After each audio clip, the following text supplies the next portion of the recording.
오케이. 네, 안녕하세요. 기억에 한 번도 깬 적이 없어요. 앙 하고 울게 됩니다. 제가 질문을 못하겠어요, 이어서. 잠자는데 무슨 교육이야? 울던지 말던지 잘 자게 됩니다. 아, 네, 말 못하겠어요. 안녕하세요. 분당차 여성병원 소아병동 간호사 김사라입니다. 오늘은 우리 아기 잘 재우는 법에 대해서 소개해드릴 예정인데요. 우리 아기 건강하고 올바르게 재우는 방법에 대해서 설명해주실 소아수면 전문가 최규영 교수님을 모셨습니다. 안녕하세요. 네, 안녕하세요. 분당차병원 소아과의 최규영입니다. 오늘 여러분들과 이런 시간 함께 하게 되어서 매우 기쁩니다.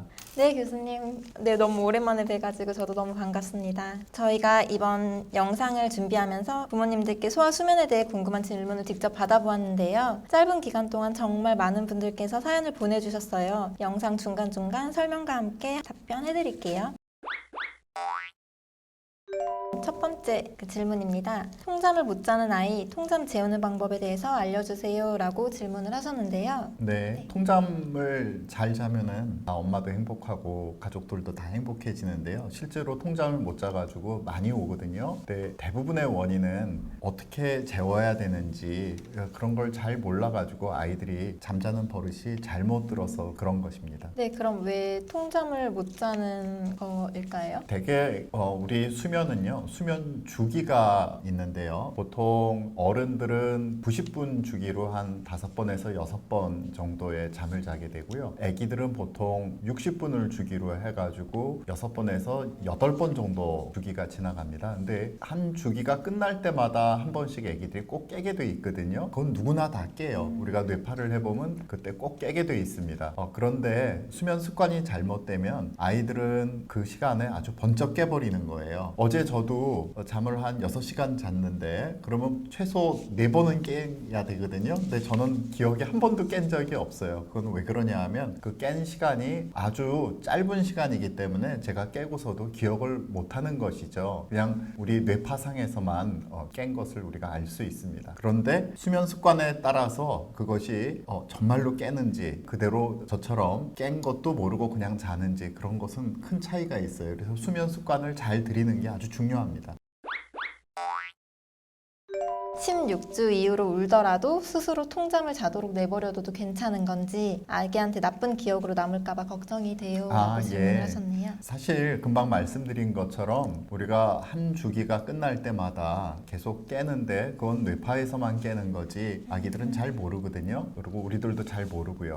근데 중요한 거는 스스로 뒹굴뒹굴 하다가 잔 아이들은 그 시간에 일어나도 뒹굴뒹굴 하다가 다시 잠이 들어요. 그런데 맨 처음에 잠이 들 때 쪽쪽이를 물려서 재운다든지 아니면 엄마 찌찌를 먹고 잔다든지 아니면은 아이를 안아서 계속 흔들고 있다든지 그러면은 그 수면 주기에 따라 일어났을 때 반드시 자기가 처음 어떻게 잠이 들었는지에 대한 거를 똑같이 해달라고 애들이 얘기를 하는 거예요. 똘똘이가 만약에 가짜 젖꼭지에 쪽쪽이를 물고 잤다 처음에 잘 때 그러면 한 주기가 끝나는 60분 후에는 반드시 입에 쪽쪽이가 있어야지만 다시 잘 수가 있거든요. 그래서 60분 후에는 쪽쪽이를 찾느라고 앙 하고 울게 됩니다. 또는 아기가 엄마가 흔들어서 매일 밤 재웠다. 그러면 60분 지나가지고 내가 일어났는데 왜 나를 안 흔들고 있어? 아니면 나 일어났는데 왜 토닥토닥 안 하고 있어? 나 일어났는데 엄마 찌찌가 어디 있어? 그거를 반드시 찾는 거예요. 그게 될 때까지 우는 거죠. 그러니까 잘못된 수면 습관이 든 겁니다. 그래서 가장 좋은 거는요. 우리나라 전통식으로는 아기를 어떤 식으로든 재워서 눕히잖아요. 뭐 흔들어서 눕힌다든지 안고 눕힌다든지 띠를 해서 흔들어 주다가 눕힌다든지 그러면 아기들은 본인이 그렇게 잠이 들었기 때문에 그 수면 첫 주기가 지난 다음에는 반드시 나를 처음에 재울 때 그 행위를 그대로 해달라고 그래요. 그걸 우리가 수면 연관이라고 그러는데 그 수면 연관이 걸리게 되면 애들이 통잠을 못 자게 되죠.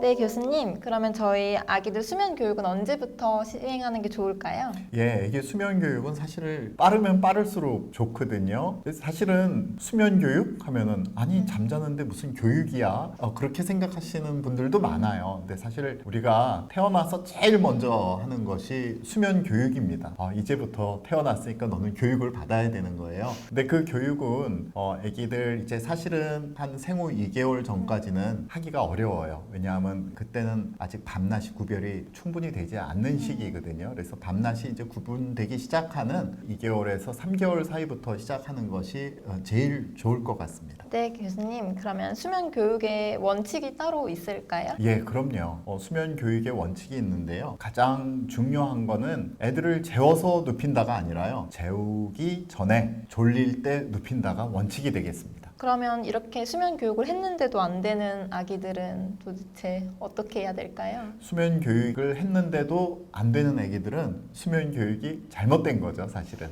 내지는 정말로 올바른 수면 교육을 하고 있는가도 살펴봐야 되겠고요. 또 수면 교육을 정말로 열심히 하고 잘하고 일관되게 했음에도 불구하고 애기들이 계속 힘들다 하는 경우에는 혹시 아기한테 중이염이 있는지, 편도선이나 아데노이드가 커져가지고 숨쉬기가 힘든지, 애기들한테 많지는 않지만 그래도 드물지 않게 볼 수 있는 저장 철분이 모자라서 생기는 하지불안 증후군 같은 것이 있는지, 그거는 병원에 와서 소아과 선생님들께 꼭 상담하시고 필요하다면 치료를 받으셔야 되겠습니다.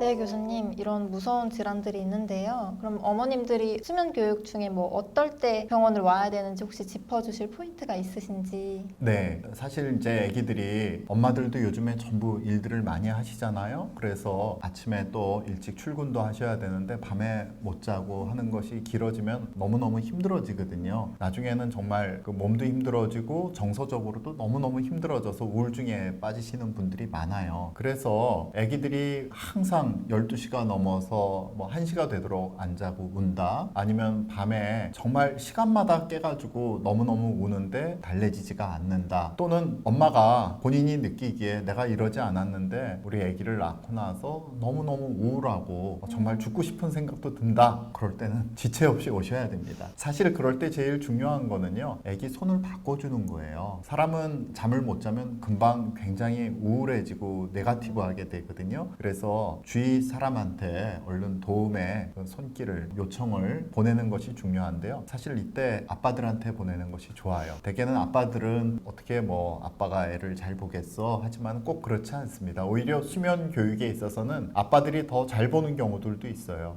아까 제가 말씀드렸지만은 아기들을 급작스럽게 운다고 빨리 가서 안아준다든지, 깰 때마다 빨리 가서 쪽쪽이를 물린다든지, 그러면 아기는 그 깰 때마다 그것이 습관이 돼서 나쁜 습관으로 굳어지는데요. 다행히도 대한민국의 아빠들은 본인이 너무 피곤해서 아기가 울든지 말든지 잘 자게 됩니다. 그럼 아기가 울어도 못 듣고 자요. 그러면 아기들이 울다가 다시 자게 돼요. 아빠들이 자면 성공률이 높은 것이, 함께 자면은 본인들이 자느라고 정상적인 수면 교육이 잘 되기 때문에 아기들 아빠들한테 맡기는 것도 좋은 방법입니다. 더 중요한 거는 아기가 나쁜 수면 습관에 걸리지 않도록 아기들이 울 때마다 바로바로 반응하지 않는다, 바로바로 터치하지 않는다, 그것이 굉장히 중요하겠죠.